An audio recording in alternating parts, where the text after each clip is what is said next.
हल्लीच्या मुलींच्या लग्नासाठी वाढलेल्या अपेक्षा, हा प्रश्न मला सतत विचारला जातो. याचं उत्तर मी आज पुन्हा एकदा तुम्हाला एका प्रॉपर छान पद्धतीने देणार आहे.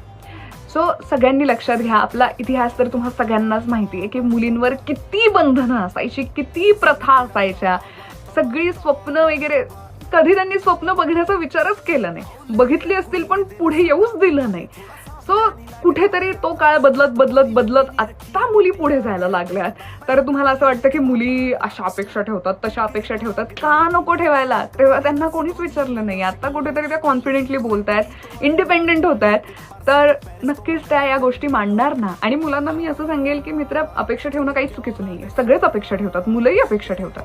सो तुमच्या अपेक्षेनुसार तुम्हाला जर का एखादी मुलगी भेटली तर तुम्ही लग्न करा. एका मुलीला नाही पटलं तर ठीक आहे ना, दुसरी मुलगी असेल, कुठेतरी काहीतरी जुळून येईल.